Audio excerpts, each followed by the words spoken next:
All of my poems are about love. All of my poems are about some boy. All of my poems are about my Spanish, my El Salvador, my English, my Los Angeles, my pre-gentrification Silver Lake, my belly swinging by the vegan restaurants, my double chin laughing in overpriced coffee shops, my minimum wage paycheck, my staying too long in too many places, my poor taste in men, my online dating, my bad dates, my ex-boyfriends and their girlfriends who live next door, my niece and her laughter, my niece and all of her questions, my niece and little hands pressed against my face, my niece and her hands wet with the tears on my face, my depression, my secret sadness, my ocean always asking for my body, my anxiety, whispering my name at the nape of my neck, my hands, and how they listened and slammed against my body, and how no one ever saw the bruises because no one ever saw my body. All of my poems are about my brown girl body. Everyone has an opinion about this body. I have to fight to love it every day body. My big, fat, beautiful body. My red lipstick smile. My curly Salvadoran hair. My mommy's hair and my hair. Oh, my mommy. My papi. My drunk and angry papi. My papi yelling out my name in the middle of the night. My papi and his belt against my skin. My papi's belt and how it whistled in the air before finding my skin. My long nights counting his snores. My grieving him 10 years before he died. My watching him die. My exhale when he died. My life after he died. My good life after he died. My guilt, my grief, my love. All of my poems are about my parents, my hard-working migrant parents, my hardly any English parents, my Saturday afternoon listening to Juan Gabriel parents, my too early Sunday morning mass parents, my sisters and I in our prettiest dresses. Oh, my sisters, my first friends, my first saviors, my first lesson in getting the hell over it. My singing at the top of their lungs until mommy yells, "Shut the hell up, this isn't a musical, sisters." There's been an earthquake, somebody better go check on Yesika, sisters. No one gets me like you do, sisters. You see, all of my poems are about love. The times that it came in floods, and the years, the long, long, long years that I forgot what love was.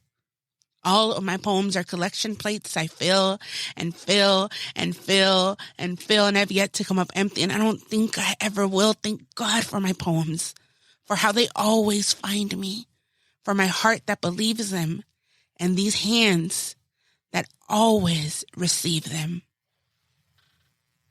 Thank you. Woo!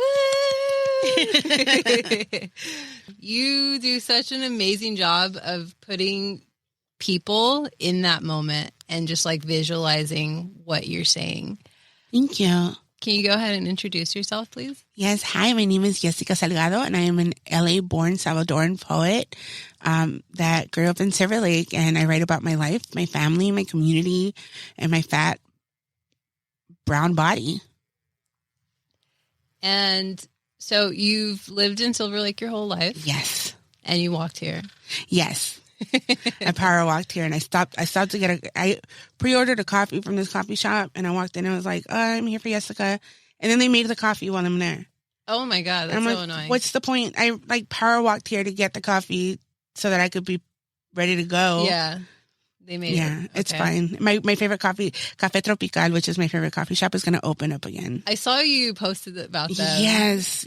I'm so for those of you not familiar with Café Tropical, it's a coffee shop that's been open for 45 years here in LA, and the last owner just did some shady stuff, and it was a whole thing, and he had to close down suddenly, and employees were left without work or in pay. Some of them were still waiting for their pay. It was a whole mess, and it was really heartbreaking. I was out of the country when they announced they were closing, and I landed the morning after, it was supposed to be their last day, but they had closed. Oh no. And so I didn't even get to have my last guava and cheese or my last café con leche. And this is the coffee shop where I wrote all of my books. Oh man. It's a special place. I got interviewed for the LA Times for I think we were there for 6 hours.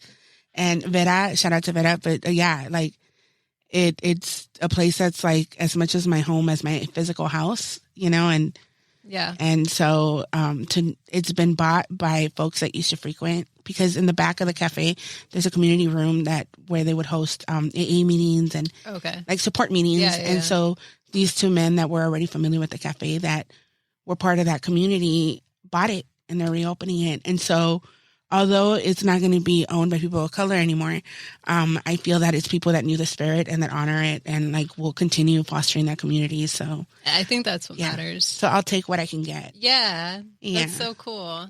So I guess we'll just jump into it, because I'm from Highland Park. I love Highland Park. You're from Silver Lake, and we both have experienced the gentrification in our hometowns. And how has it made you feel throughout like this whole period of time?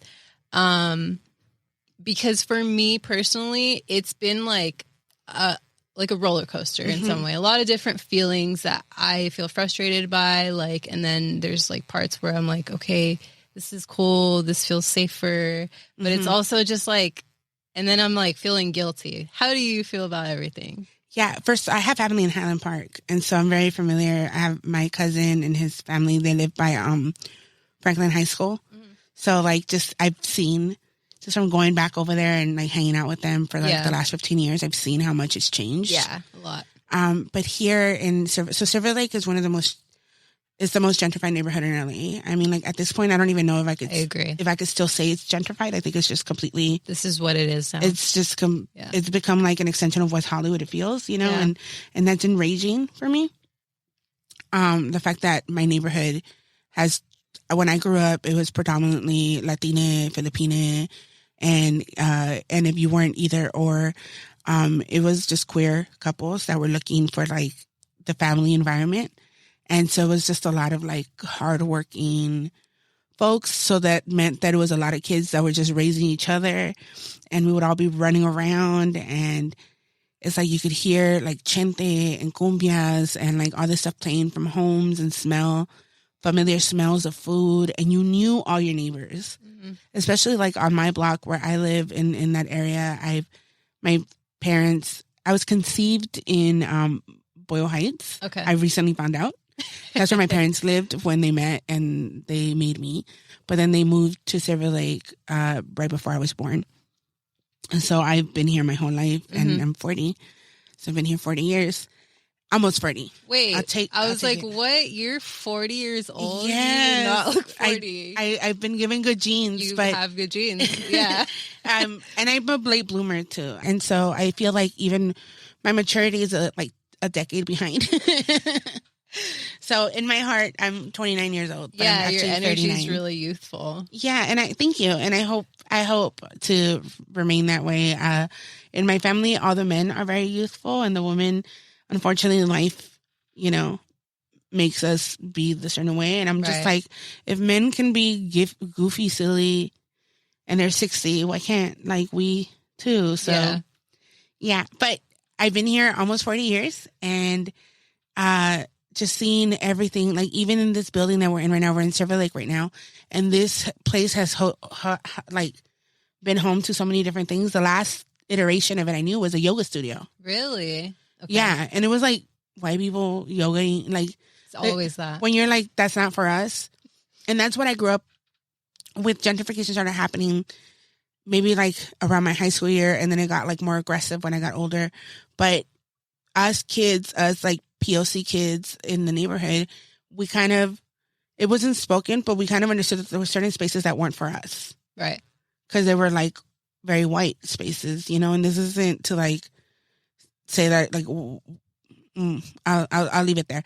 But yeah, no, I mean, calling whiteness is whiteness, and sometimes it can be really aggressive. And so it started off like that. And so then it started off with hipsters. And so all the hipsters were around, and we're like, oh, whatever. And then it just kind of came in like full blown, like it felt like a gut punch, where almost every storefront is different. And I have a poem that I started off with, like, I could tell you what every store was before the gentrification, and I can name every street between here and Echo Park, just because that's what I grew up doing it. It makes me so sad that like there's a whole generation that doesn't even know what was here before and how vibrant the community was. And then we were more than coffee shops and yoga studios. And I feel like I really wanted to. I talk about gentrification a lot in like a few of my episodes, especially my earlier episodes. And I really was excited to just like hear your description of like, and I know you're not done yet, but like I am so excited to just hear your description of the details that for me, I have a hard time expressing. I'm really bad with my words. This podcast helps me like practice, but I've experienced just so much frustration. You're right. Like a lot of the new people that go into Highland Park, they just see it as what it is and not have any idea of what it used to be. You don't know how pissed off I get when an Uber driver drops me off. And then he's like, oh, this is where you live? And I'm like, homeboy, I live in the same little I live in a tiny 2-bedroom house. And we have a yard and like, you know, it's our little space. It's run down. It's there. I keep saying I want to buy a house. And I want to buy a house in Silver Lake. And then people are like, that's wild. A poet isn't going to make Silver Lake home owning money. I'm like, well, then I'm definitely going to try. Yeah. I'm definitely going to try because I'll be damned if I get pushed out. And so people always tell me like, you need to go live somewhere else. You should move, travel. Da, da, da. I travel, but I always come back home. And it isn't that I don't, well, one, I'm a Cancer. I don't like change. But two, it's become more of a stance too. And I've self-appointed myself to be, the historian of Latina life in Silver Lake. Yeah. You know, and to who we were at that point. And it's so, even like I went to pick up my nephew at the elementary school, and I went to that same elementary school, and even seeing all the kids come out. What elementary school is it? Michacharena Elementary. And seeing all the kids come out and then be like little blonde, you know, it's cute. Little cute kids, but they don't look like us. Yeah. They don't look like us. It's different kinds of people like waiting with the parents outside. Like you stick out like a sore thumb because you're not like a granola mom, you know, and you're not a cool hip Silver Lake mom. Yeah. I roll up there in my sweats, like all frazzled, and get on the bus to take my nephew home because I don't drive. Yeah. And, I mean, I enjoy my life and my lifestyle, but it's just like before it wasn't different than everything around us. And it's changed the, you know, socioeconomic makeup of this neighborhood is completely different. And before you would just see like señoras and picking up, and then they had like their 3-4 kids. And sometimes they weren't even all theirs. They were just picking up like, there's the one lady on the block that's just like, oh, I'll just bring your kid home with mine. And stuff. Yeah, and so there's like the one lady coming home with like 8 kids. Yeah, because she offered to everybody in her building or whatever. And like those are the things that I still happen, but not as frequently. My mom was a house cleaner, a housekeeper for many years, and she's retired now. I was able to retire her, thank goodness. Nice. But she used to take the bus with the same ladies every morning. And I used to, before I had my platform or whatever, like I felt like that same feeling of like being greeted in the street or whatever, like I used to have that here in Silver Lake because everybody knew us because we all knew each other. Yeah. But it was dangerous because like when I was having boyfriends and I wasn't supposed to, they'd be like, oh, I saw your daughter over there making out with a boy and you think your daughter's an angel, but she's a demon. And I'm like, oh no. And like, yeah, kid me was just like, I hate this. But now I'm just like, that's community care. Yeah, like, exactly. You know, they were all collectively raising, and we knew the badass kids and the good kids. And there's none of that. Now the fences got taller. Yeah. I don't know. I can't name any of my neighbors that have lived there less than 10 years. So if they've been there more than 10 years, I know them because they were there from when we were there, and maybe it's like a handful. Right. But other than that, I can't tell. I'll leave it with this. My friend was on a date with a dude, and she was supposed to hang out with me afterwards. I showed up and it became like a trio date. Okay. Because the guy was hella cool and he thought that I was cool and we were just kicking it. Yeah. And so then I asked him where he lives. He goes, Silver Lake. I'm like, where in Silver Lake? Because people be saying Silver Lake and they're like in Koreatown. Yeah. And I love Koreatown, but like call your neighborhood what it is. Yeah. And so then he's just like, oh, I'm in Silver Lake. I'm on this street. And I'm like, no, you're not. And then I'm like, what part of it? Because my street cuts into, and then he's just like, this part. And I'm like, what building? And then he's just like, but I hadn't told him yet why I was asking him those questions. He's like, what? And I go, what building? And then he's just like, this building. And I was just like, shut up. You live 2 doors away from me. Oh my God. And then he goes, I do? And I was like, yes. I'm like, and then he's like, I know it's in your, and I'm like, if I saw you, I probably dogged you. and that's, you know, I met around my neighbor, and then after that we started waving at each other. But then I was just like, you know, you're a gentrifier, right? And then he goes, yeah, I'm not going to stay here long. Don't worry about it. He's super cool. He's like living in Cuba now, I think.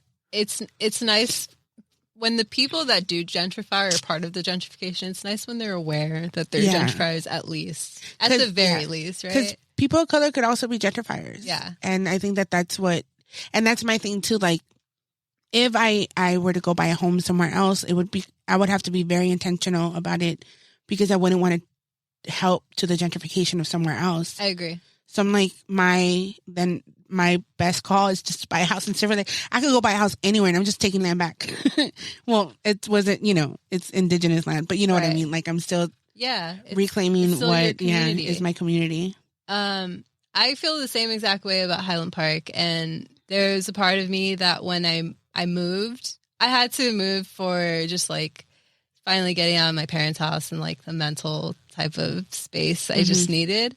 And then it just ended up working out for me in the long term of things. But anyway, in my head, I was just like, I want to still keep fighting to stay here because this is where I'm from. And like, I want to have a business here. I want to like create better community in my hometown than what it is right now. Because I also feel like initially when I was like a kid, I didn't feel like Highland Park had a big sense of community.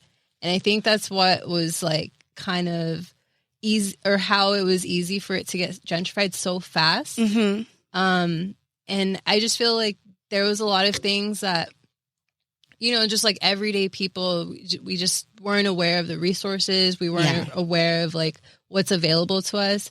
And then also it was like kind of gang territory. So a lot of people were inside their houses all the time. And, you know, we knew our neighbors. My dad actually grew up in the same house, so he knows everybody on the block. I love that.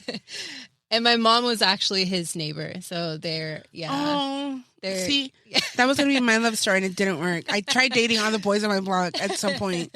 If not, we at least made out with all of them, and none of them stuck. So I tried. So for me, it's such an emotional connection. And, you know, some people get annoyed with me talking about it all the time, but like, I just don't know. I haven't come up with like the perfect words to say for just my feelings towards Highland Park and how much love I have for it and how much frustration I have when I see it now. And it irks me to honestly be there sometimes, unless it's like the very few spots that have stayed there since I was little, you know? And it's infuriating. I remember that in 2011, I went on this kick where like I wanted to train to like walk a marathon. I don't know what I was doing, but I would walk about 3 to 4 miles a day. And this is when, you know, when my knees were still working. And so I'd be walking around, but I remember even then I would get so angry because whatever was an empty lot at some point, whatever was something was already being turned into buildings. And that's the thing, that they're not rebuilding houses or whatever, it's buildings. Right. How can we get maximum amount of people here? Right. And so when my parents first came to Silver Lake, they lived in this building that's on the corner of Vendome and Sunset, across the street from Los Globos. And we lived in the top corner apartment until I was 5 years old. And then we moved to the home that we live in now. And behind that building, there's an empty lot that was a big grass hill. And my cousins and I used to go play in that hill. We would go find cardboard boxes, or like there was like this abandoned pool, you know, the hard ones. Yeah. And all of us kids piled in there. And then we would like it was like a dirt lot that we would play with. Yeah.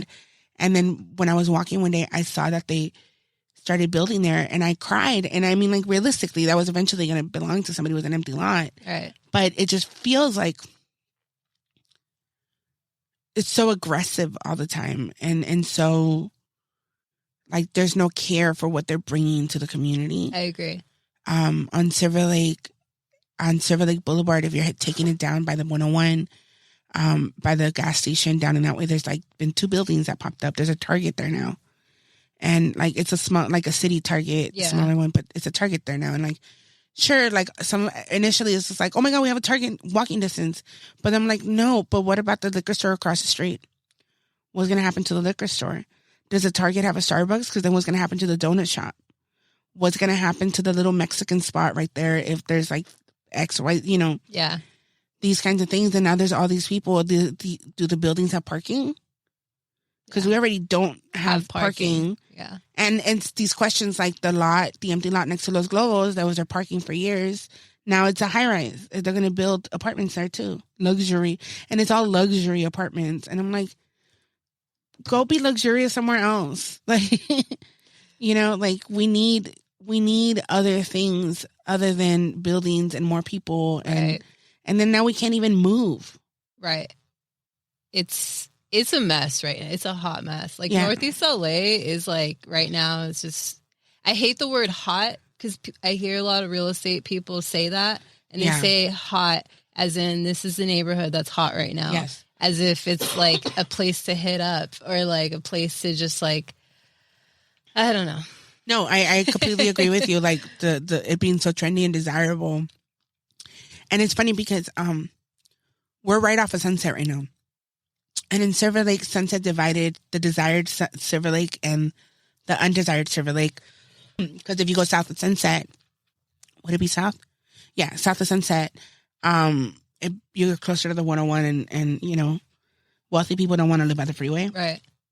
And so that's where we're all at. We're all on that side, and we were running around, and there were gangs and all this other stuff. But it was like, it felt so familiar, like so... Paul's, the liquor store across the street, had a tab. So my sisters and I could come and be like, hey, Paul. And then I'd be like, I got a soda. And then he'd put on the tab and then just charge my dad later. Or my mom or whatever. Like and then once I was old enough and I was working one of my many service jobs, if I got paid every 2 weeks, but I needed to buy a bus pass. Yeah. I could put it on the tab and then I could just pay it back or whatever. And it was like, he took care of the community around him, because he could have been like, no, get out of here, come back when you have the money. Yeah. But he did things like that. There's if you go to the coffee shop Bodega Park, right next to it, there's like a pet store. Well, the woman that owns all those places, she's still there. Mm-hmm. And she's and those are the things, like they've all changed, and they're where the Sugar and Bronze place is, the sugaring place now, that used to be a pharmacy that was ran by Tom, I think. And Tom was the kind of guy that he told my mom, if we're close, but you see the light on and one of your girls needs something, because it's 3 of us, just knock on the back door. Mm-hmm. And so she'd go over there like, Yesika has an ear infection, or Julissa has a toothache, and he'd be like, here, da-da-da-da, whatever. And that's what you lose when gentrification happens. Yeah. It's like the small community, like just people kind of having one-on-one interactions with each other and just like keeping it very whole. Yeah. And it's people that aren't looking for, there's the thing. A lot of people in gentrification are looking to just have access to luxury, easiness, nice things, right? Gaining, yeah. And then before that, the people that are there are building homes. They have homes and community, and they want to raise their families in places. And the thing that's happening right now that I feel that's happening in LA is that, and it's been happening for a long time because Hollywood's here, is that people come not searching for that, searching for other things, and then have to do other jobs or whatever to get them by till then. But then they become frustrated with the city because things are not happening for them, but they're not taking care of the city they're coming in and they're asking from. Right. And so it becomes a cycle. I'm tired of the podcast girls talking about everything they hate about LA. And I'm like, then go back Same.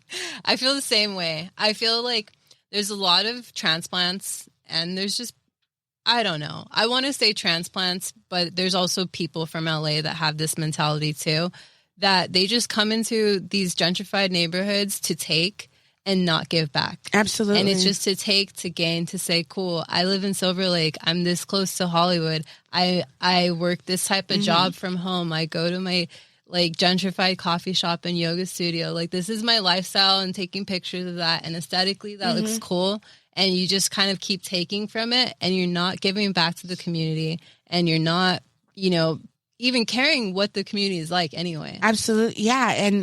And like, Café Tropical, before, it's changed owners, but the owner that mismanaged things and it closed, when he first got it, I had high hopes because he took care of the community. When lockdown happened, they were giving lunches to the kids from the elementary school. Yeah. So if you brought your kids by, that, you know, and then you can come somewhere and be a quote unquote gentrifier, but be aware of that and work against it, right? Yeah. To be like, I'm here to share my resources with the community, Right. or to find ways to support the existing community, you know, like, Yeah, to understand the community too. yeah, like, my cousins that moved to Highland Park, they moved to Highland Park, what, their daughter's 16 now. So they moved like 15 years ago.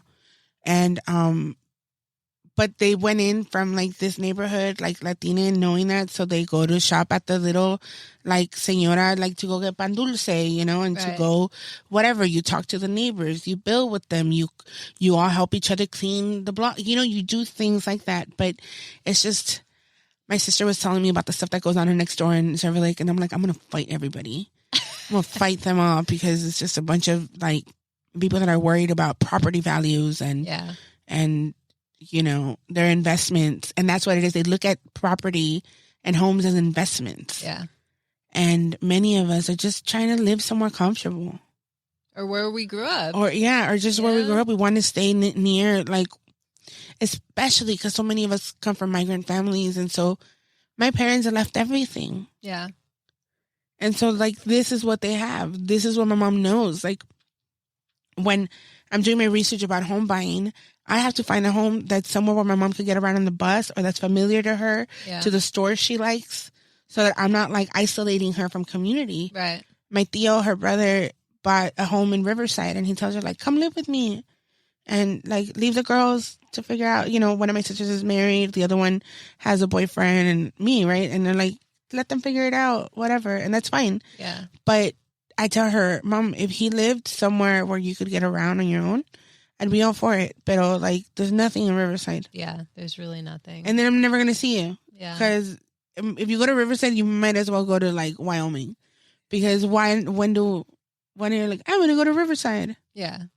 Nobody says that. Nobody says that. It's like, it's on the other side. If you go to Riverside, you might as well go to San Diego. Yeah. You might as well go somewhere else that you can actually fly to. Yeah.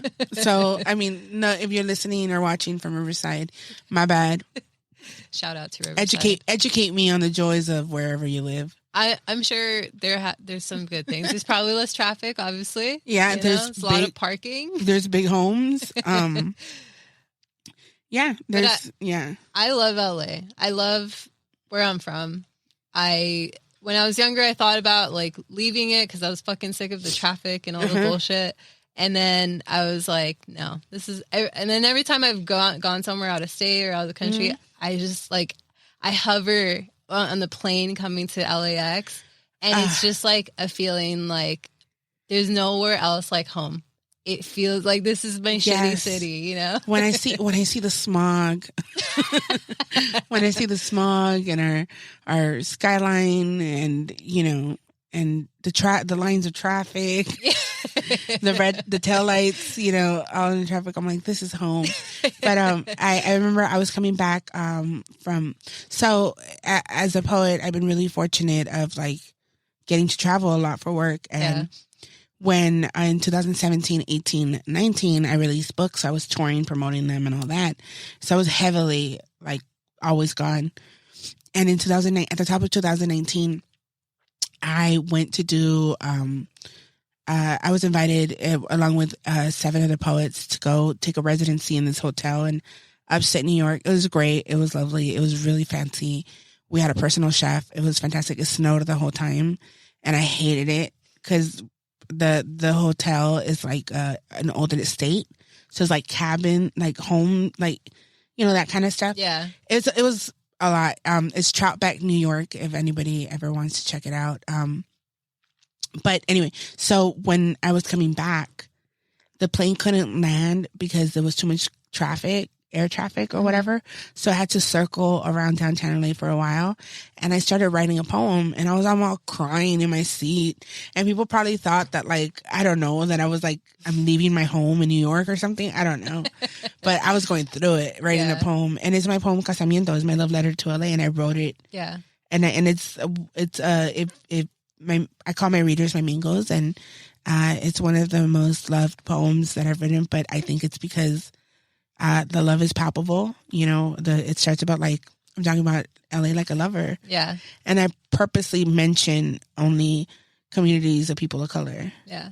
Because that's the parts that I acknowledge. That's LA. Yeah. Right? Because I worked a lot of service jobs all on the West Side. Yeah. So I have a complicated relationship with the West Side. I love it in the sense where I spent a lot of time in it. But I was I did a lot of crying in Westwood, a lot of crying in Santa Monica. I hate Santa Monica. I used to work at a building, 2020 Santa Monica. It was a medical building. I was in the parking garage. And I hated it. I hated it because it was it felt like there's nothing. Yeah. There's nothing there. But then I love Third Street Promenade and Santa Monica Beach. I would always just go to the promenade afterwards and go to watch a movie and walk around and then go sit at Ocean Park, the one that's right there. There's a park, but it's up on the hill. It's up on a cliff. So you could see the beach, but the PCH is still beneath you and all that. Yeah. But they have benches there. I used to go sit on those benches and feel all existential crisis. Yeah. All those feelings. Yeah. One day, I'm not going to have to work this job I hate, and I'll be a full-time writer. And it happened. I was going to ask you, but actually we'll just follow up with it because I still want to touch a little bit about gentrification. Of course. Let me just ask you the question about if you've always wanted to be a writer, and don't answer it right now. Just remember it later. I have a attention problem, so I don't remember things. No, you're good. You're good. Okay. You have your list, and we'll go down. We'll go through the list. I wanted to hear what you think about the building in downtown LA that got all hit up, and it's 27 floors of graffiti on every level. You know what? I realized the other day that I didn't share anything. I didn't really talk about it. And not on some I don't approve. I think it's dope. I think it's super dope. I grew up around tigers. My first love was a tiger. And you don't know heartbreak until you see your boyfriend's piece next to a girl's name. Yeah. And I remember seeing his name, Loves, blah, blah, blah. And I was like, ugh. That's a stab in the heart. Yeah, because it was on a billboard. Yeah. He hit up a billboard, and I was just damn. I had to see that on the bus on the way to school. Yeah. It was awful. But I think that it was amazing. I think that the level of organization that it took. Community. Yeah, stealth, I think, and they've continued to add. Even now, after all the hoopla and everybody's angry and there's more surveillance and stuff, they're still adding, because now there's Free Palestine on there. And and I love that the city is basically saying nah, fuck you. You came and you dumped this shit here. You didn't finish it. You took our taxes. Yeah, you took our taxes. You did us dirty. Yeah. And so we're going to turn it into what we want it to be now. Yeah. And I think that we should do that more. I think so too. Yeah, and I think it's dope. I think it's super dope, and I love that it's opening conversations and it's educating people on what happens when these sky rises are being built and how much goes into them and how easily it can go wrong and how it literally depletes a community. And always leave it to the artist to find a way to turn something into something else or to reappropriate something, and I love it. And I love seeing names that I recognize that I've seen around LA my whole life, MTAs. Like there's so many specific names, so many crews, so many like legends of graffiti that like hit that up. And I'm like, yes, that's so dope.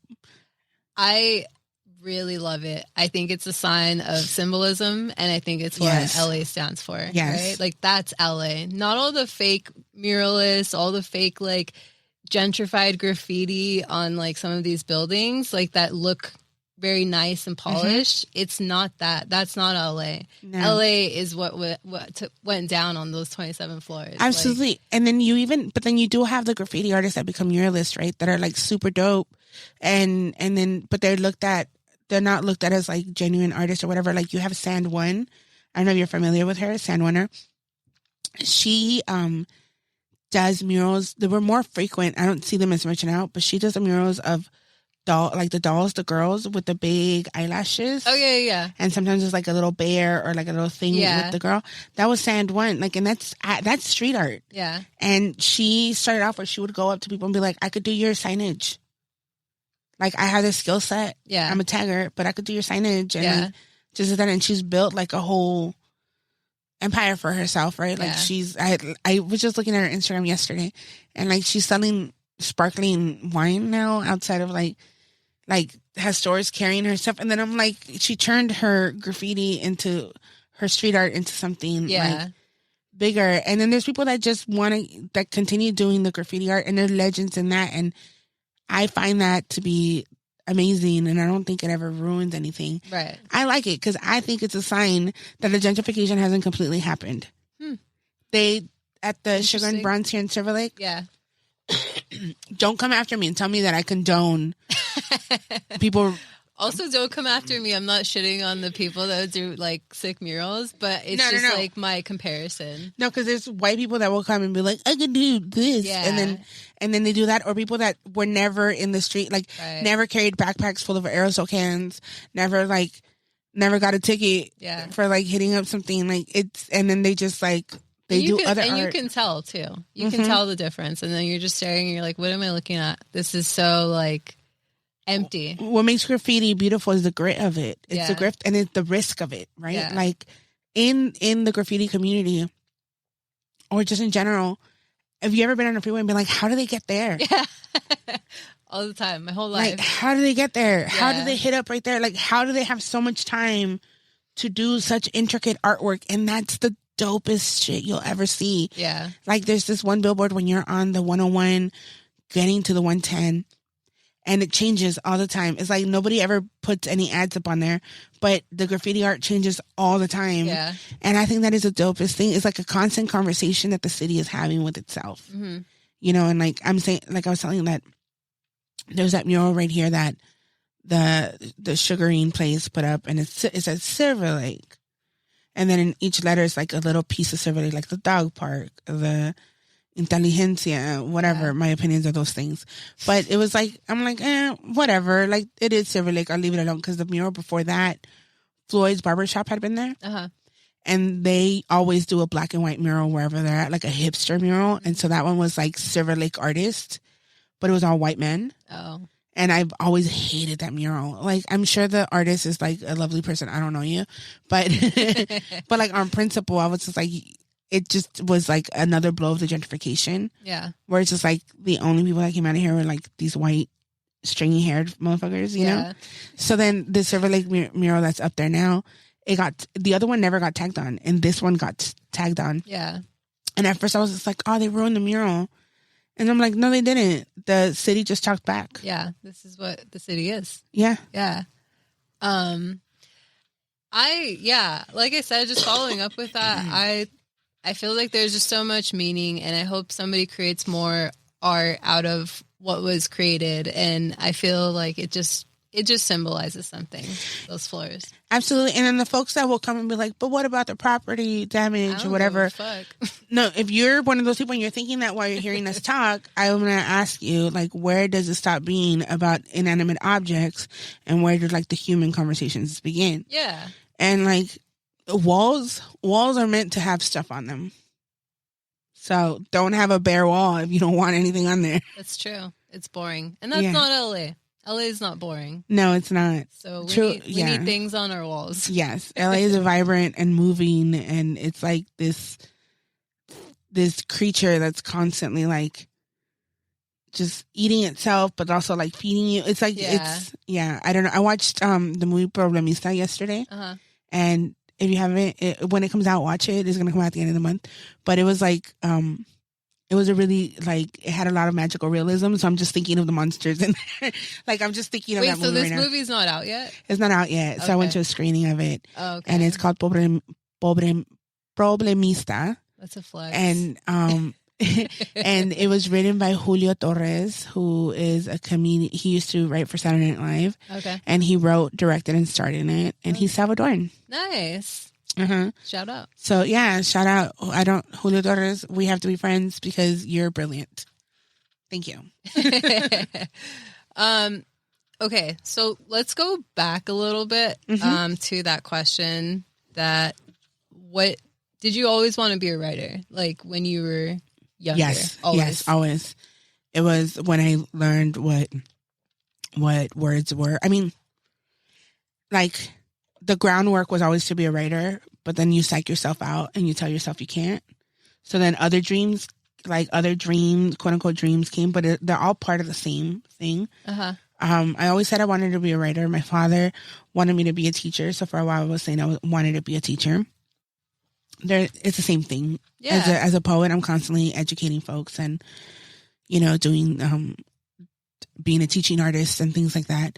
And, then at some point in my teenage years, I thought I was going to join a convent, but I feel like that was still part of the same thing where it's like being of service to people, right? And belonging to like a larger entity. Yeah.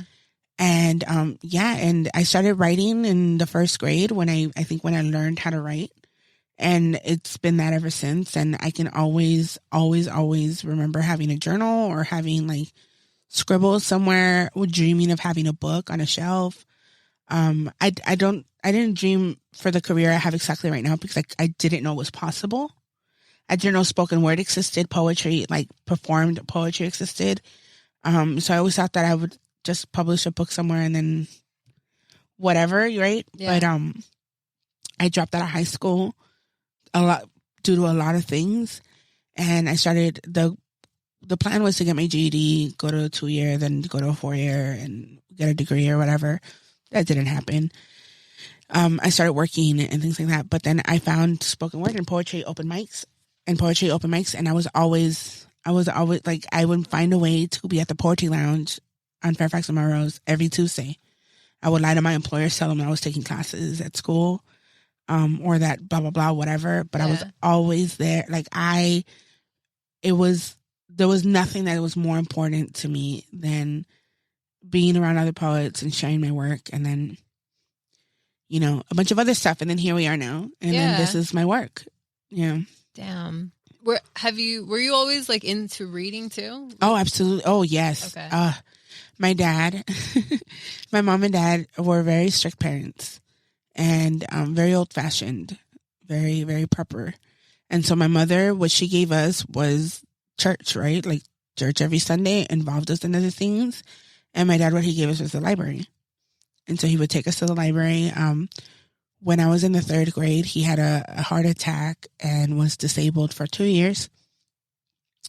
I didn't understand at the time. I'm like, he looks fine. But, he was figuring out his illness, was diagnosed with diabetes, and was just like figuring out his health. My father was an alcoholic. And so that was a big factor in that. Yeah. And so for 2 years, he was sober and he was on disability and he was home. And so he'd take us to the library on our bikes and never monitored what we read, but like as long as we were reading. And after school, we weren't allowed to watch TV. We could do our homework or read. And so I was like super into Babysitter's Club. My sister Jennifer was into Goosebumps, and Judisa got off the hook because she was younger because she was like 4 or 3.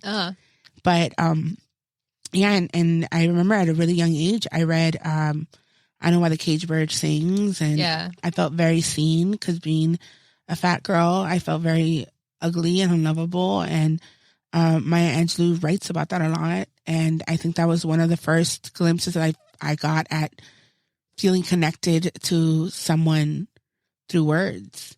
And so then I kept seeking people that just spoke to me that way. And I would devour books. And I read all kinds of weird stuff, random stuff. I was just like eating words. And so I think it was just natural that this was going to be what it was going to be for me, because it's all I ever.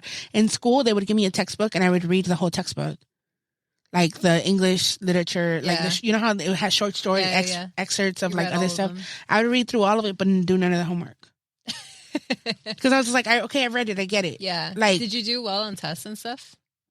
I was in class, because then I started ditching in high school and stuff like that, and then you'd have teachers that either were very frustrated with me because they're like, you can do it, but you're just lazy.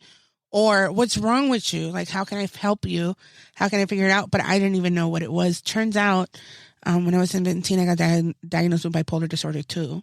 Okay. And so I think that that's also helped me a lot to gravitate towards words, because in my brain, sometimes it's too jumbled. Yeah. And I have to put it down somewhere to like make sense of it. And the only times that I know completely what it is that's in my heart is when I can see it in front of me on a sheet of paper on a screen. Wow.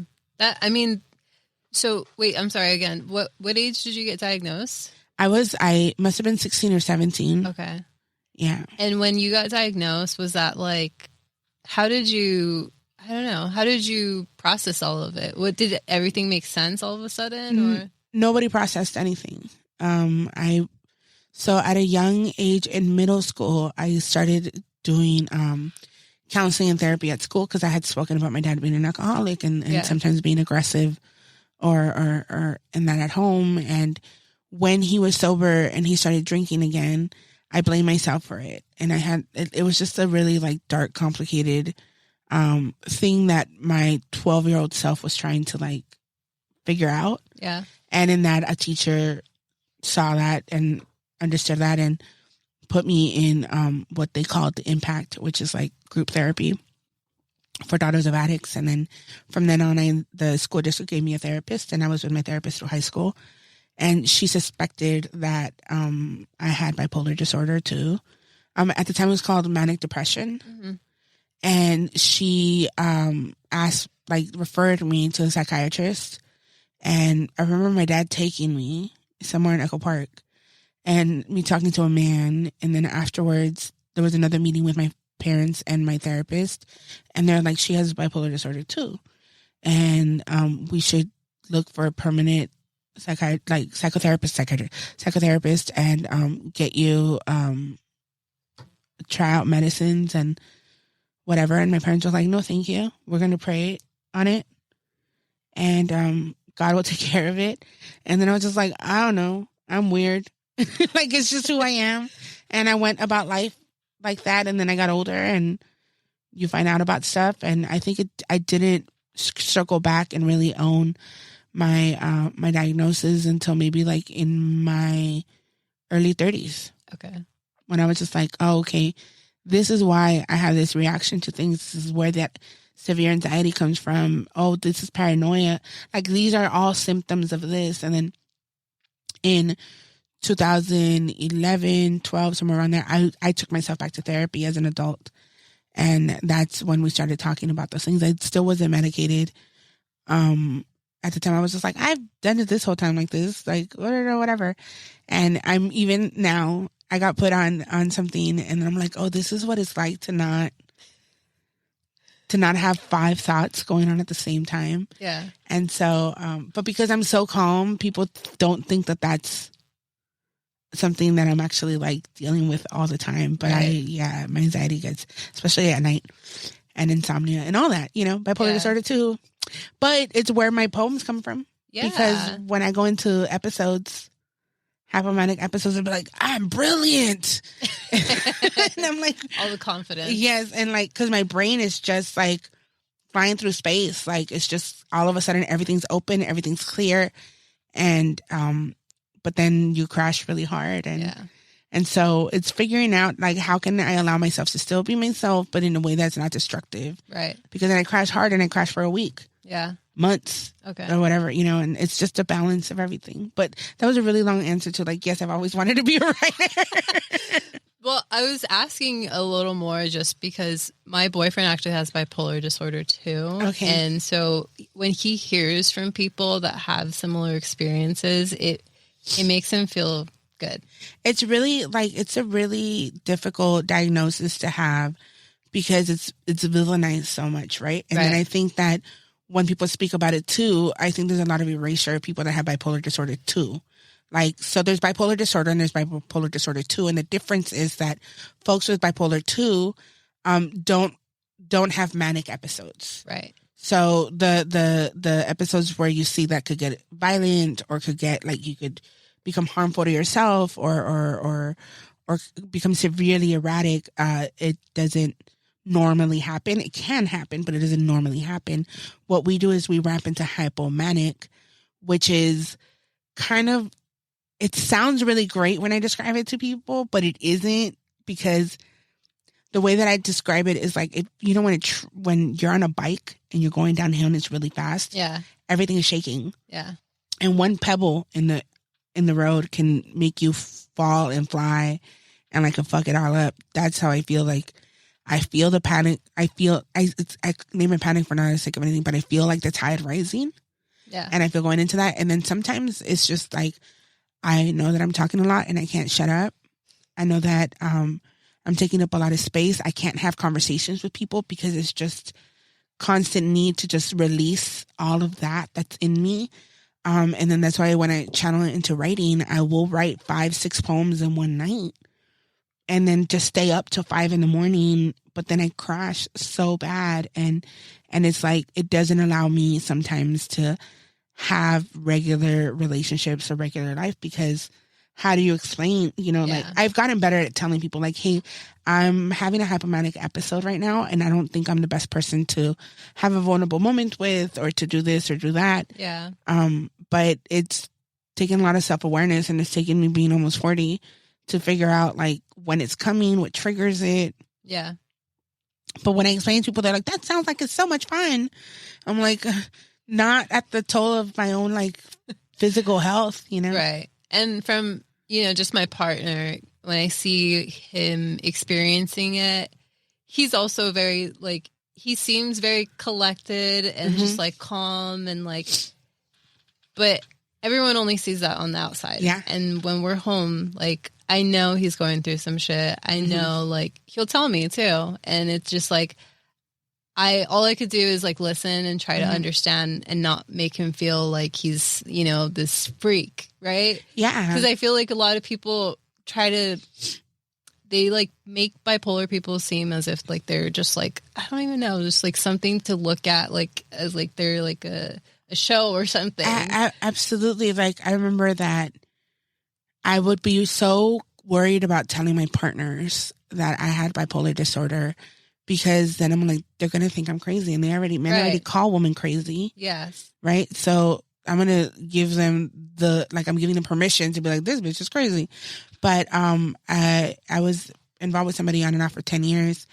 And I remember when I told him, it was just okay, this is okay. And then I was and this is what happens. And then he's like, yeah, I figured, I noticed some of those things, but it's it's fine. It's who you are. You're good. And I was just what?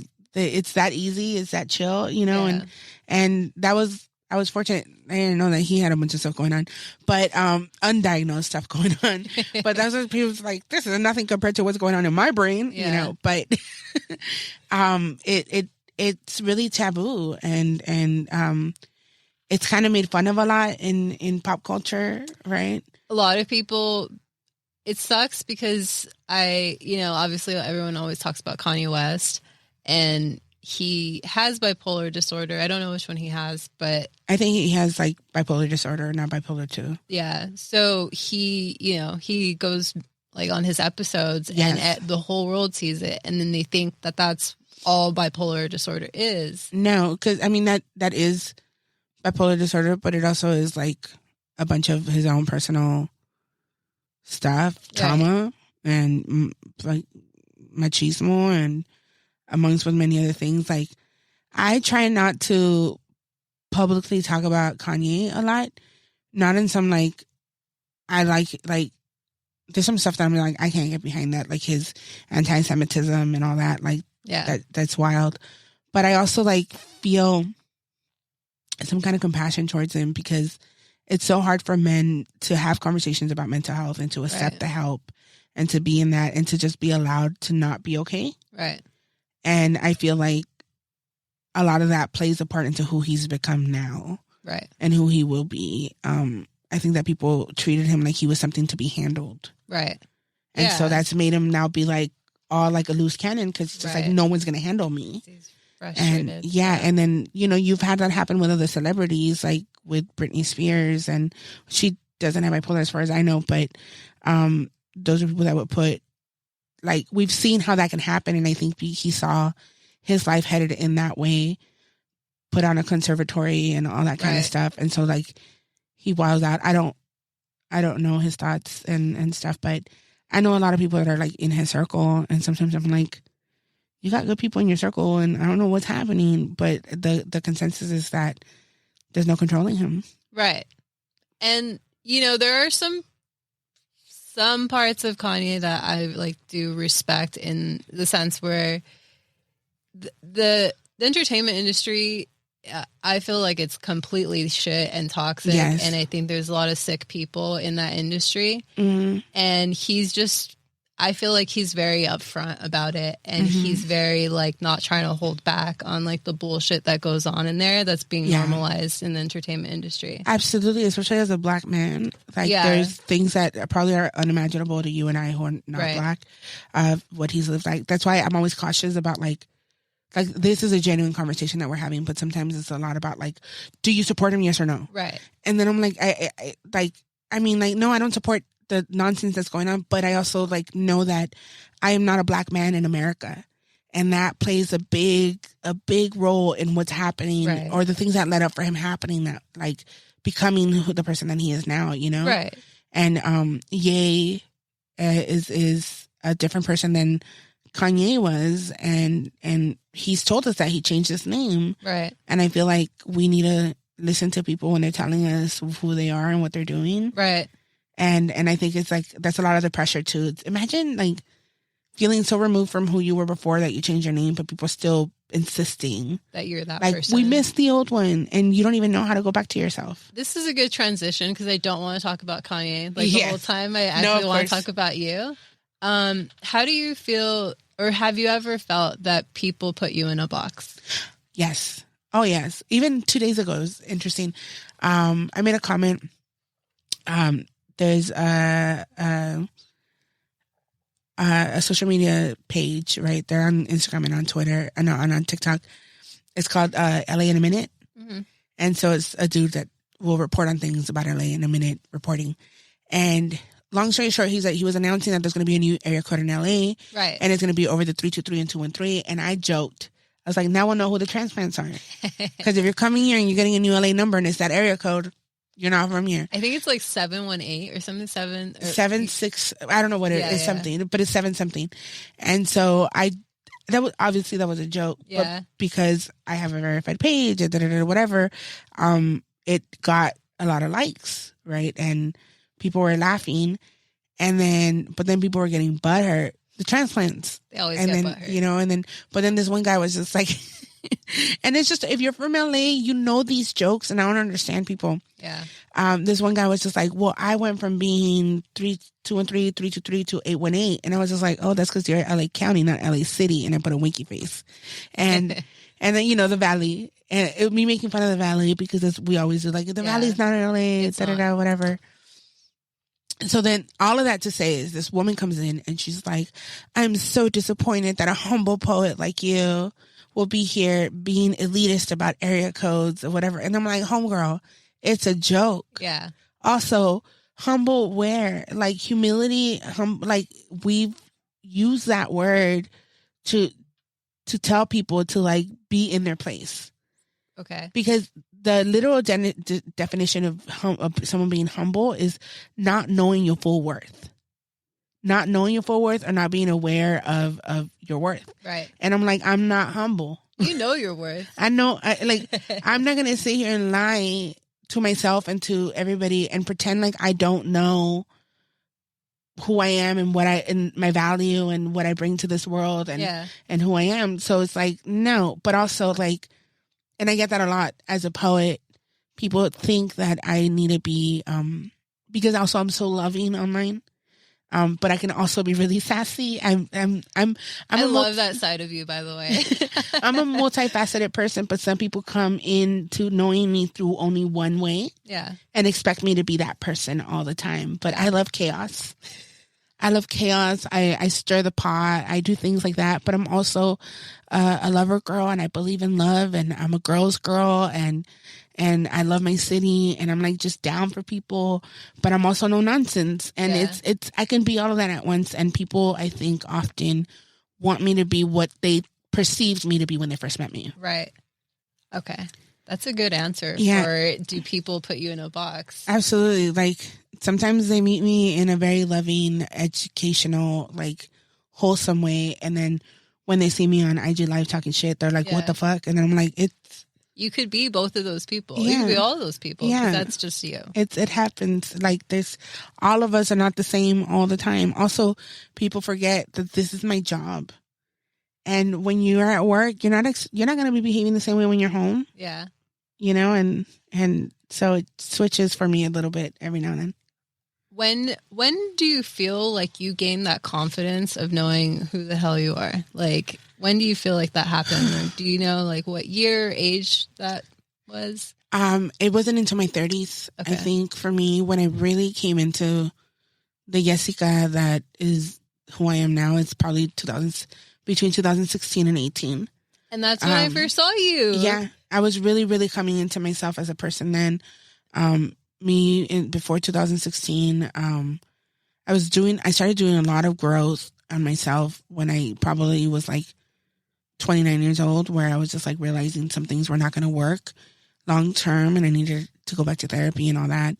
And so the work started showing itself in my life. And I think in 2016, there was like a shift.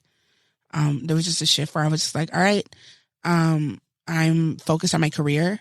And like the fact that like I was confident enough to say I had a career. Yeah. Because before I used to be like, I'm a poet and I write little poems and it's a dream. And in 2016, I was like, this is my career. This is what I'm doing. I'm leaving my job at CVS to be a full-time poet. And the more I leaned into my career, the more me I felt, the more like I wasn't looking for validation elsewhere. Yeah. Because I had it. Like, I love what I do. I get to do what I love every day, and I get to be around people that I love, and I don't go to a place, which is my jobs, that try to stop my soul out of me. Yeah. And so and I'm very privileged to be able to have had that experience, to be able to leave that job. But and as the years have gone, there's been like friendship fallouts. There's been solving of partnerships. There's been relationship breakups that have happened in that time, but each one has taught me something different. And who I am now, I feel like I'm the most settled into who I am as a person that I've ever been. And like a lot of folks in their 20s are like, 40 so old. Y'all, when you get here, it's going to feel so good because you're not worried. You're not worried about certain things anymore. I feel like in our late, like I bloom late, right? So for me, it was my late 20s, early 30s. It was like this constant, like, where's my next hookup gonna be? Like, where's the party at? Where's where's that? Like, I need to do this. I need to impress this person. Do these people like me? Like, it was this constant seeking validation. And then now I'm just like, like, I'm cool. I don't want to, I'm like, are there going to be people there? Yeah. I don't want to talk to people. I love people, but I also really love to just be home. Yeah. High as hell and just chilling. It's weird. I'm 31, so I'm new to my 30s, and in my 20s, I was always out just everywhere, just talking to people, socializing. And now I'm in my 30s and I don't even know who I am in this form. And I like being at home all the time. I don't want to go to parties and talk and be up late at night. And you're going to see this thing. It happened for me maybe when I hit 32 or 33. is where you realize that you're old enough now to be an authority on things. Because then, when I was like 32, my friends have always been a little bit younger than me. Yeah. And I think I was like 32, 33 maybe. And I was talking to like a friend of mine that's like 26. And I was just like, you'll see when you get older. Like, and I was just like, oh shit. Like, I lived enough where like, I know things for sure. Yeah. I was talking out of my ass before, but now for sure I know things. For sure. And then now at 39, I'm like, oh no, yeah. Like, I've been around the block, you know, like I've had long-term lovers. I've had brief lovers. Like, I feel like very like, you know, sophisticated older woman. Yeah. Like, at the lounge and be like, you don't know. And it's funny because around that time when I first saw you in 2016, 2017, when you were reading your poem, I think you read a couple maybe, but it might have just been one long one. I think it was this one that I opened the episode with. Okay. Yeah. And you just seemed like you knew who you were. You were just so strong and powerful. You took the whole room. And like, that was just like amazing to me. Me and my friend, I don't know if you know Alma. She's one of she helps her daughter, or I don't know if Let's Give still an organization. Yeah, I mean, Alma and Naomi. Yes, Naomi. They I used to mentor Naomi. Oh, really? When she was doing spoken word. She did poetry too. Yeah, so she would come to the poetry lounge, and that's why I was there as a favor to them. Yeah. Yeah, so we were working with them because we were doing an event with them, and they invited us to go to that event. And I just remember, I'm just like, damn, like, you were so good and you're so inspiring and you just like made me want to fucking cry. Do you cry? Oh, I'm a crier. When you read your poems, like when you're about to would you call that like a show? Yeah, I mean like shows, performance. Yeah. So I come from the world of slam, right? So spoken word is a form of poetry. It's poetry that's written for performance, right?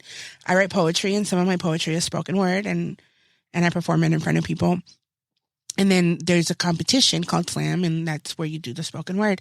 So slam is what taught me to have confidence in my work, because when you're competing, there's these 5 random judges that were chosen in the audience, and you're just trying to win them over. Yeah. So from all those years of coaching and stuff, so I say that to say that I'm a crier. I cry all the time. I think I do the crying with my poems when I'm writing them. Okay. Like, I know I'm writing my heart if I'm sobbing through a poem. So once I get to the stage, and because you rehearse it so much for it to be memorized by the time it gets to the stage, right, I tend to not always get emotional. There will be times where every now and then there'll be like a poem and I'll be like, oh, I can't make it through this poem, or the room gives it a different meaning, or sometimes it's a beautiful moment of vulnerability that happens. So I allow myself to have them, but typically they don't happen for me just because the intimacy of it for me, like, because then the poem stops being for me and is now for my audience. So I'm pulling you into a story, and so I think that's where like the tears don't happen. Also, when I cry, my ears clog. Okay. And so I try not to cry on stage because then I can't hear how loud I'm being. That makes sense. So if you ever see me crying, just know that I'm crying and I'm thinking like 5 different thoughts while I'm still trying to remember my poem, because I'm like, my ears clogged. I'm like, how can I pop them open? Oh my God, I'm crying. Oh my God, what's the next line? Like, yeah, okay. It's all of that, but I love it, and I love being in front of folks and sharing my work and having the reactions and stuff, and laughing and crying together. Like, I feel like laughing is just as vulnerable as crying, and I try to have both whenever I have a show. Is it ever? We kind of talked about it a little when you first got here.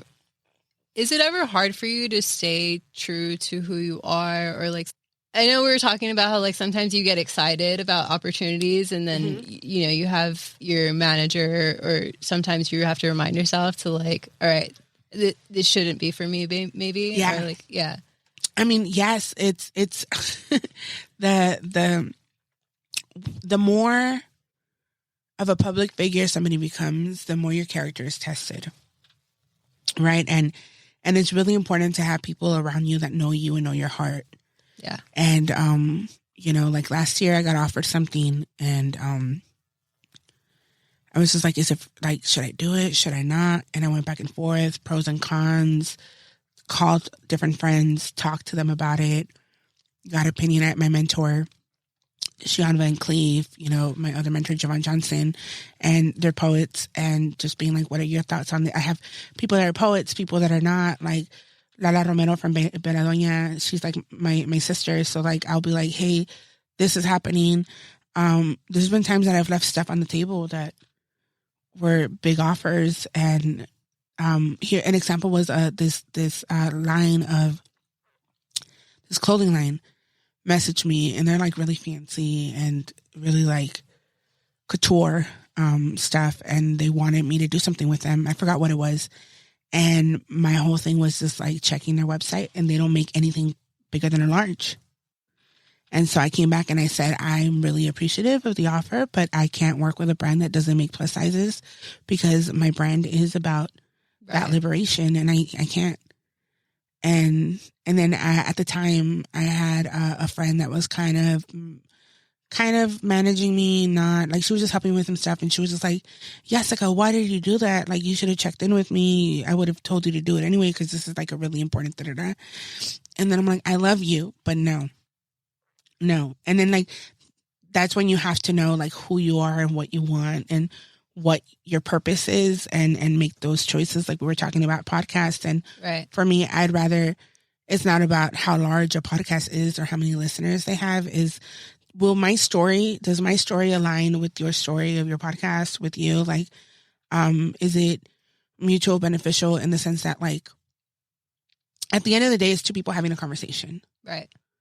So it doesn't matter how many people are going to listen to it. Like, I mean, it does matter. Like, it does matter, but for the sake of the conversation, that doesn't matter. Right. And so, like, I'd rather sit down with somebody that I know we're going to have like a really thoughtful, beautiful conversation than for me to be like, I did it once. I was telling you, when these three famous white girls, they interviewed me. I'm not going to be dramatic and say the name of the podcast. But they interviewed me, and they were great, but I could tell that they were steering away from me speaking about being a woman of color.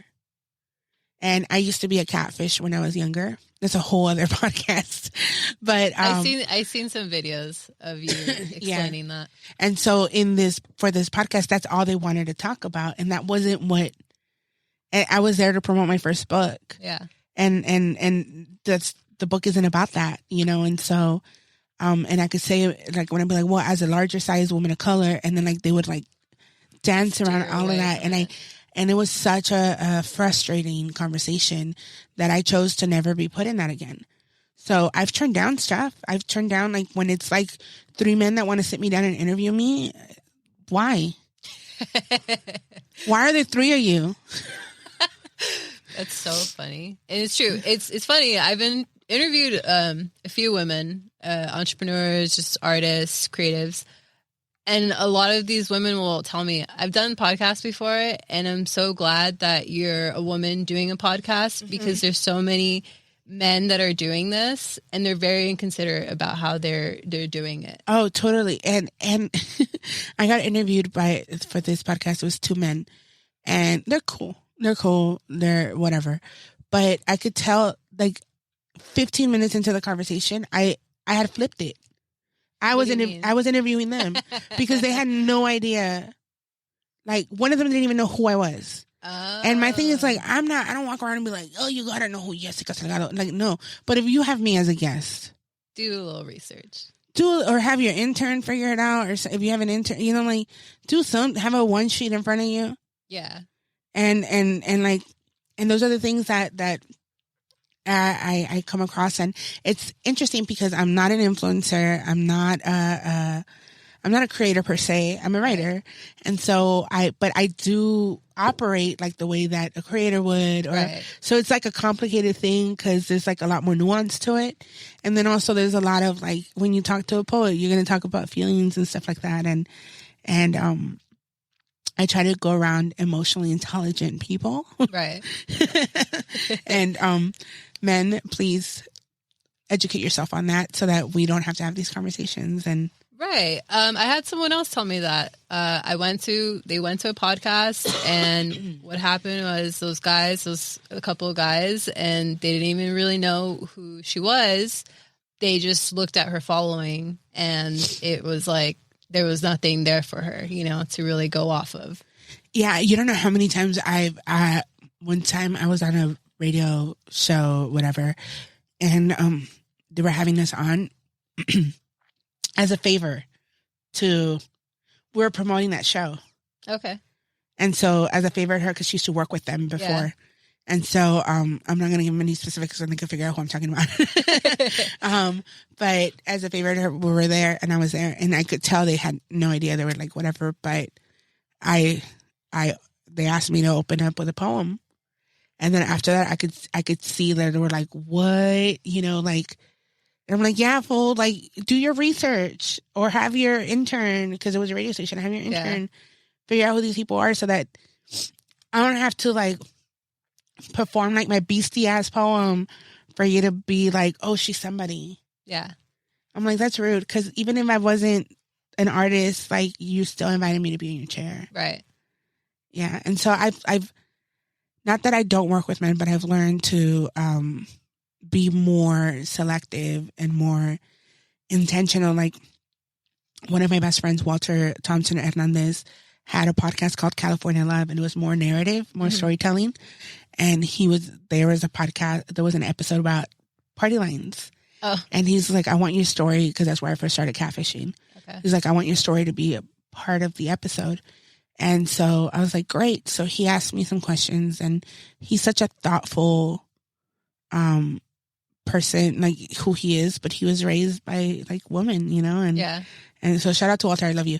But then his team called me in, and like, so the person that actually like had my full interview was a woman, and that like the things that were brought out of me and the questions that were asked and the thoughtfulness of it was so beautiful.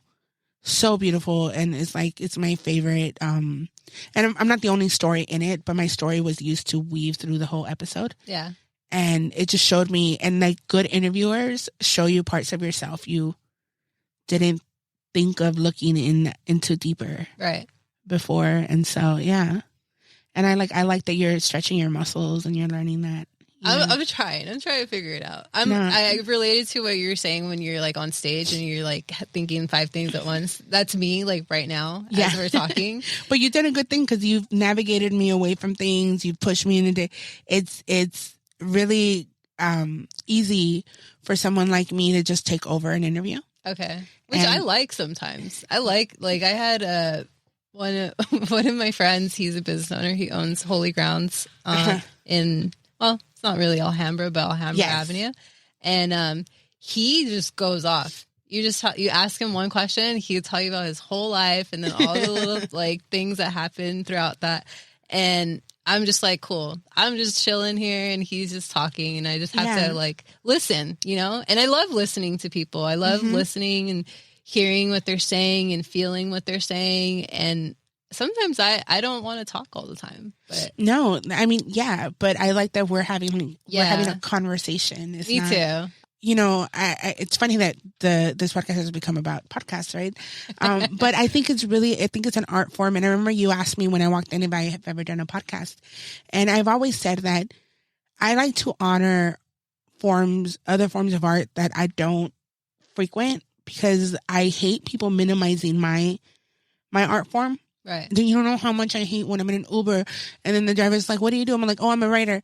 Oh yeah. You know, people told me that I should write my life story because it's so interesting. Like, shut up. Right? It's not that easy. It's not that easy. So I the same for me with podcasters. Like, at Espacio, I used to go to Espacio. They have a radio booth that I actually reached out to them. I wanted to go there to start recording. Yes. But, yeah. Go on. Sorry.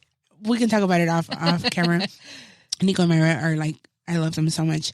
But I used to have a podcast that I used to go record from there, but I didn't want to edit. I didn't want to like have to like figure it out and like do all these things. And then I'm like, if I'm going to do a podcast, I want to do it right. And I don't want to minimize it and be like, here's my episode and take whatever it is that's here. I felt that I wasn't prepared enough. I didn't have the right questions.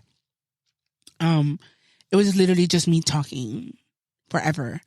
And I'm like, I could just do that on IG Live. And so I stopped doing that because I think that it's like, I think that's how it's become oversaturated, that everybody with a microphone just thinks they can have a podcast.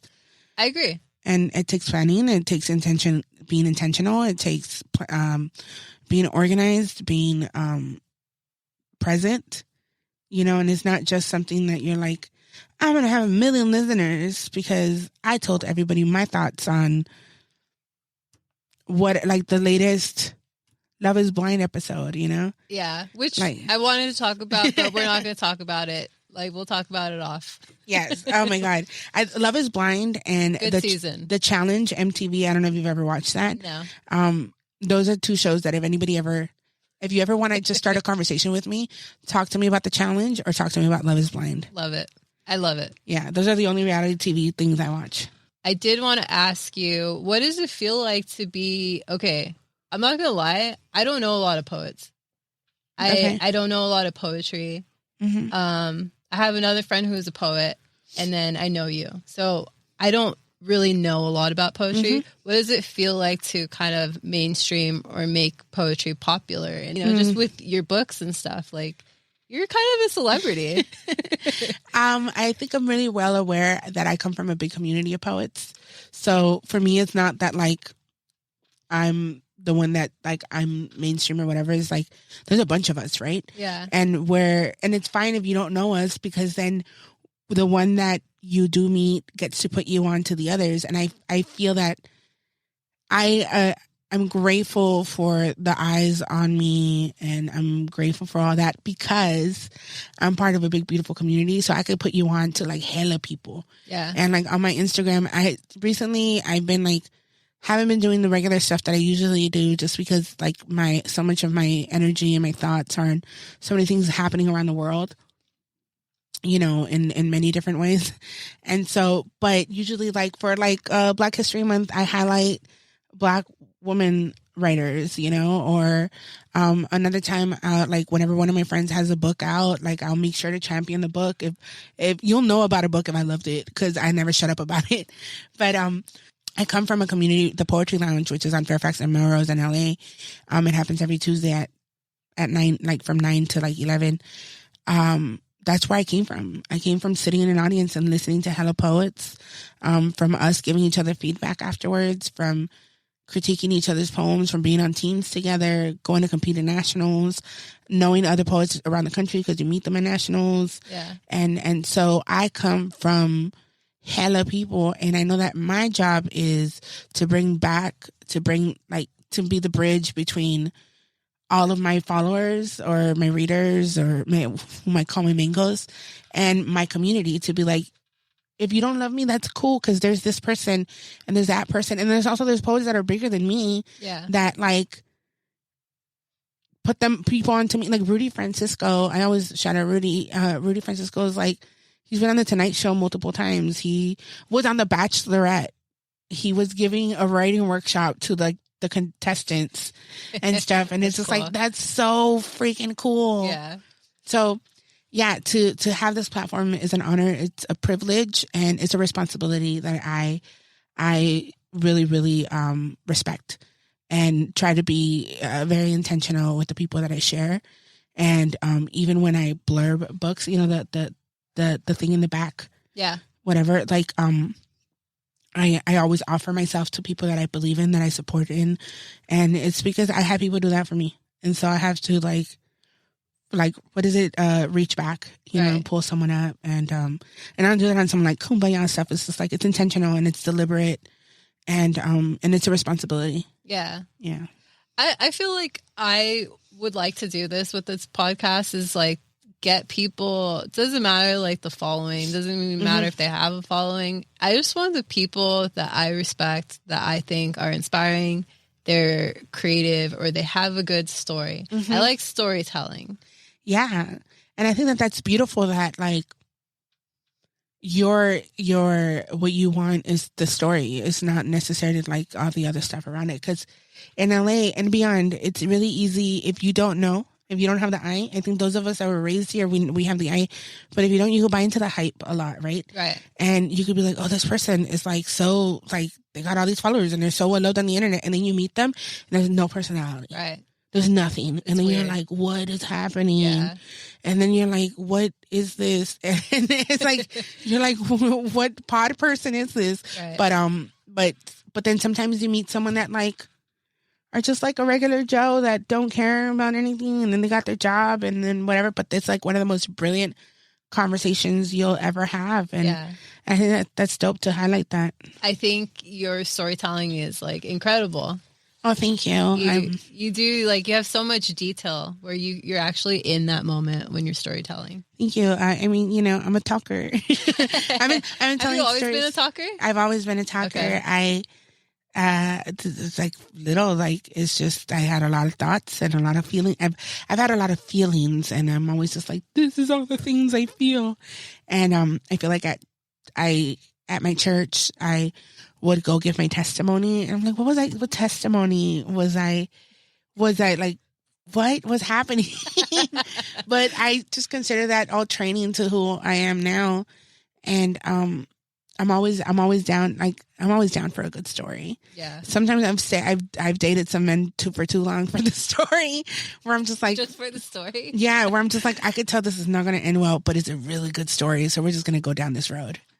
I wanted to actually talk to you about, your dating.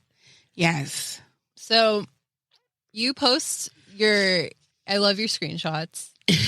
They are literally sometimes just make me laugh out, like literally laugh out loud. Cause you put these guys on blast. Mm-hmm. Why do you do it? And what is maybe the craziest thing you've ever read? And explain what's happening, actually. Yeah. So I've been doing this of the sharing the screenshots, maybe even before I had a large platform. I've been doing it maybe since like 2013. Yeah. I started dating on Tinder and then have gone on to other apps and stuff like that.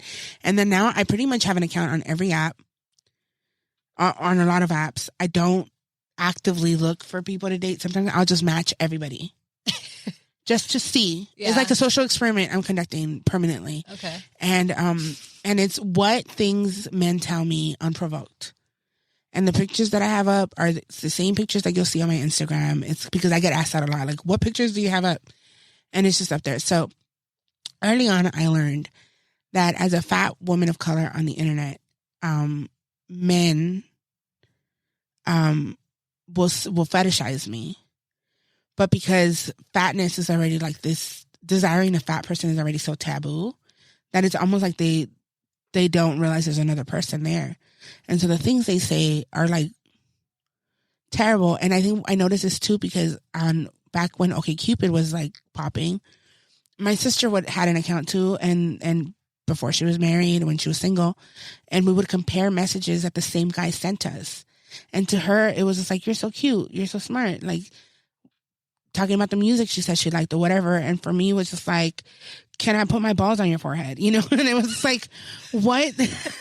How is this guy so disrespectful? And it was because they don't see me as a person worth respect, but I don't even think that is like a conscious thought for them. Right. They just do that. So then I started sharing the screenshot to show other larger women that they're not the problem, because if someone so quote unquote respectable like myself can get these messages, right? Like, it's not about you. And then also, as I started sharing that, I started seeing that men were like in shock of it. And I'm like, no, this is how you all act when you think no one is watching. Right. And so I think it's important to show a lot of other men the behavior to show men behavior most men do when others are not watching. Because not all men behave like that. Right. Not all men are like that. Right. But I feel like all men are complicit in not checking that when they see their homeboys act like that with somebody.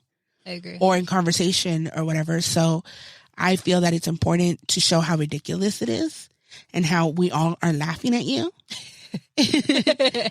And how it's not about the person that's receiving it, right? Because it'll be dished out to anybody. And so I'll post the screenshots, and sometimes I'll say sassy things back or not, or like I'll leave a crumb and see if it turns into something else. And it just it's become a humorous thing, but it is part of a larger conversation about online sexual harassment, right? And how difficult it is for people that are othered to find genuine connections online. You know, I can only speak about my own experience as a super fat woman of color that dates men. You know, I don't know what the queer experience is like. I don't know what the experience is of anybody from any other skin color. But, it's wild. And then on my dating apps too, I also say that I don't date white men. I only date men of color, and that's a whole other thing. Sometimes men of color get mad at me for that. And then I'm like, you know that this doesn't apply to you.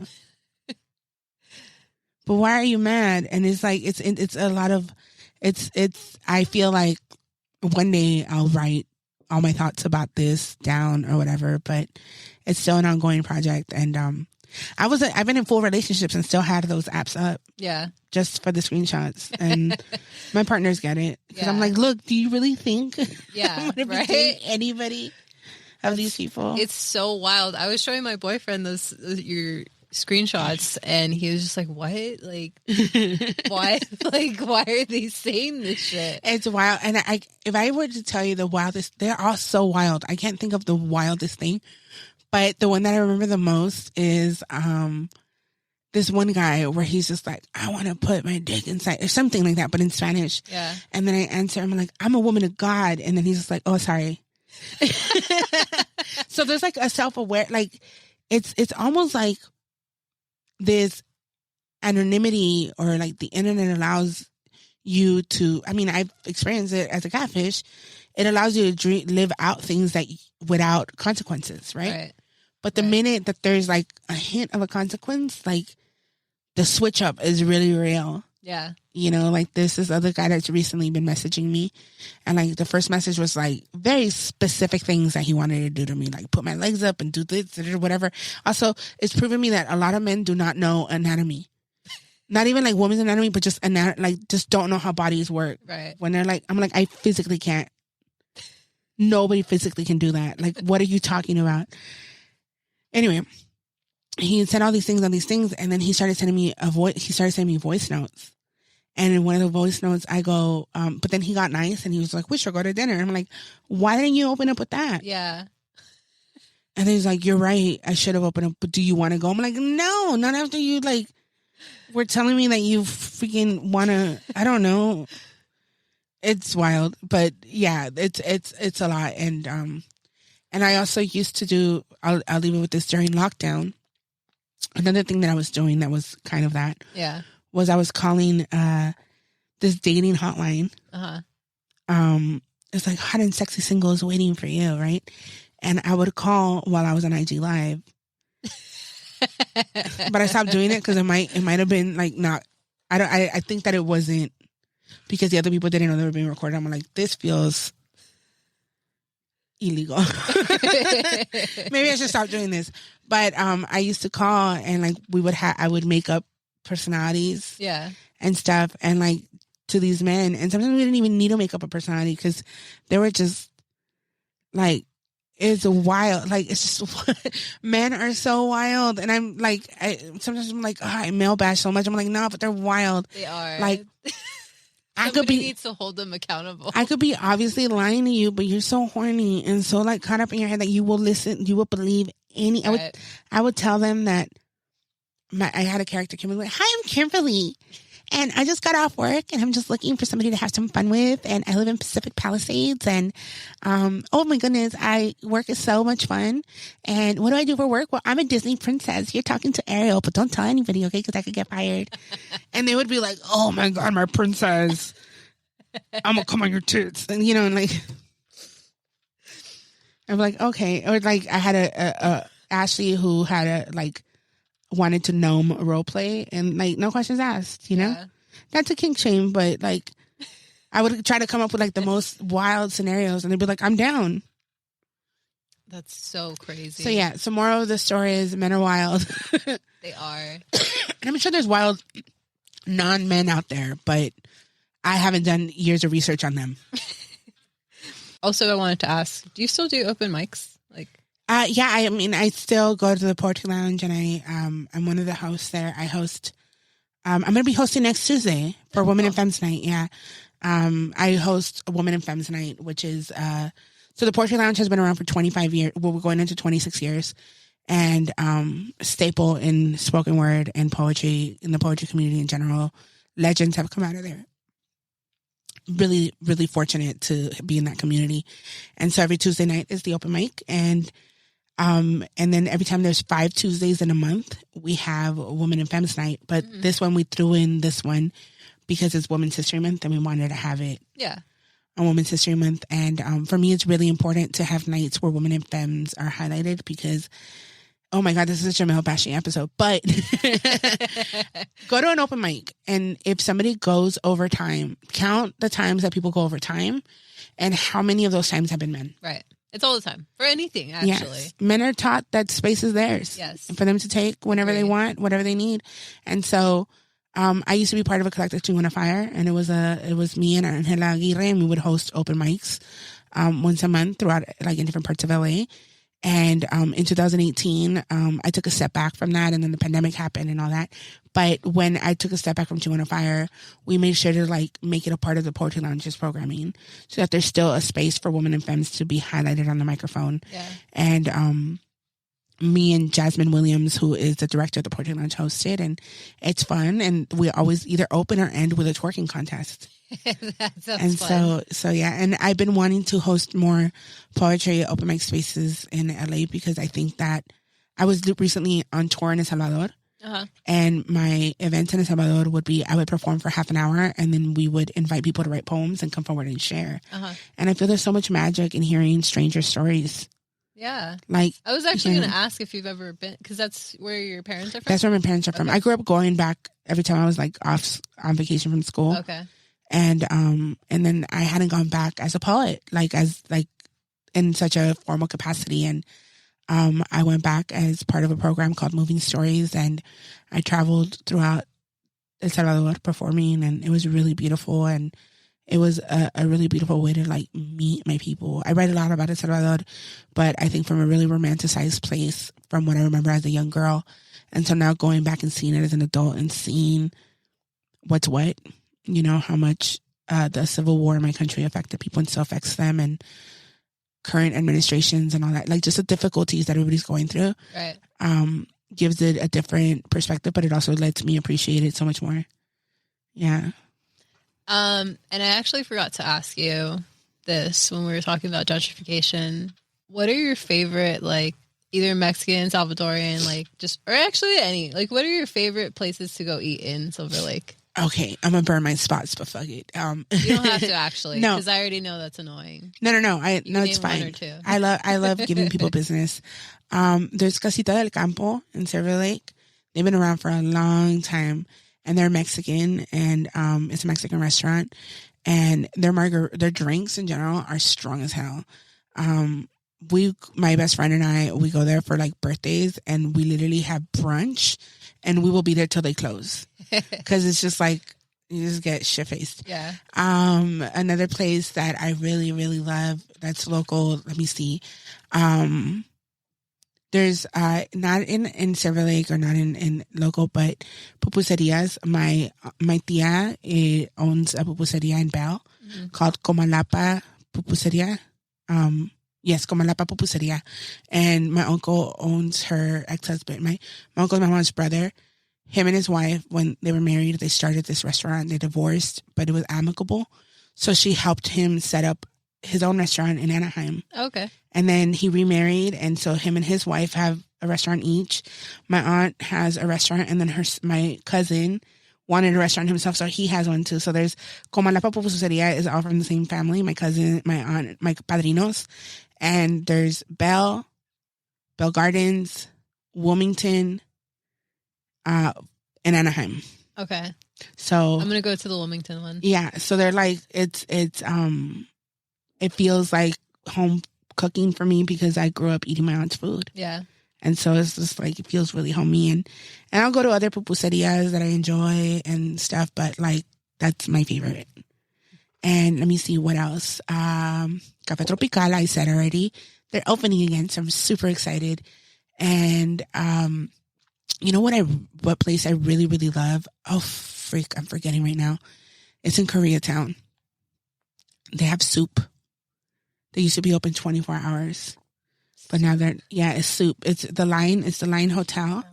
And they're on the other block. I can't remember it. And it's my favorite soup. It's Korean. And my best friend gets mad because I always want to go there. And she's like, you're going to get tired of it. It's a Korean restaurant? It's a Korean restaurant. Okay. But anywhere in Koreatown you go, everything's bomb. They have a lot of good spots. Yeah, I'm a creature of habit. If I find a place that I like, you're going to keep going. I keep going. Like when I was in Salvadoran tour, like there was this place called La Ficheria by my hotel. And I went there 4 times by myself. And in Salvador, it's not common that people like go eat by themselves. Yeah. So they were always like staring at me, like, because I would go with my Kindle and just sit there and eat. Yeah. And they were like, the people that brought me out, they were joking that they're like, did the Ficheria like sponsor your visit?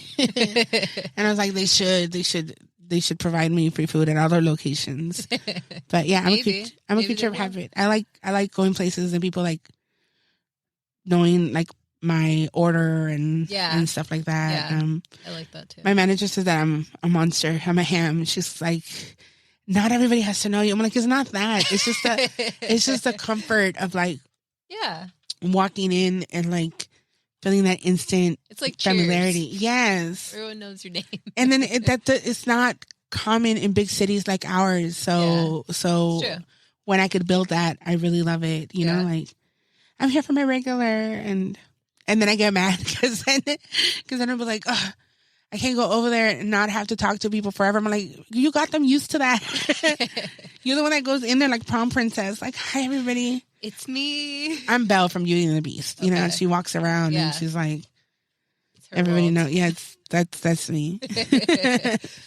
Okay. I've loved having this conversation. Thank you so much. I hope you do this again. You might get to be popular and famous. No, never.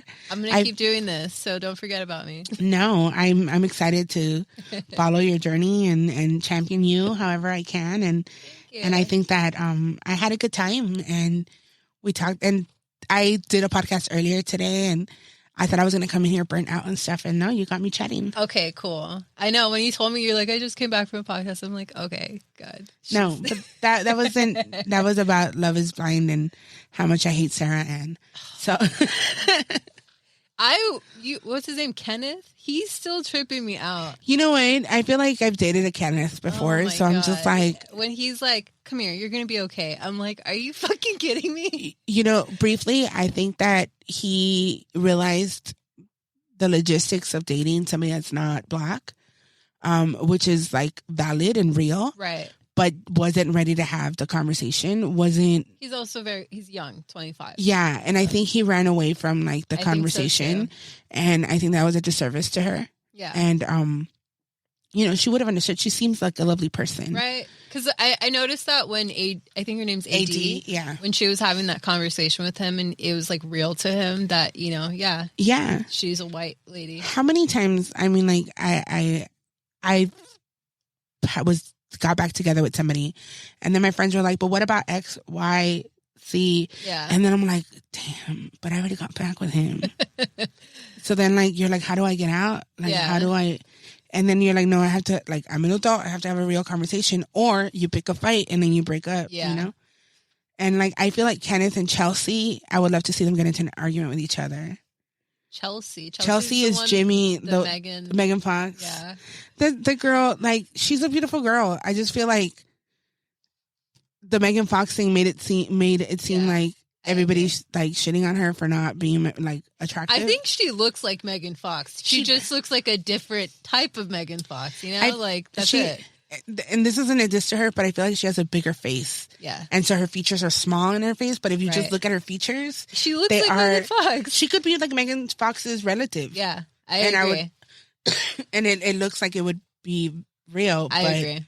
But I think she just, that's why you don't break the rules. But she didn't need to use that as her crutch. You know? Like that's like drive him home.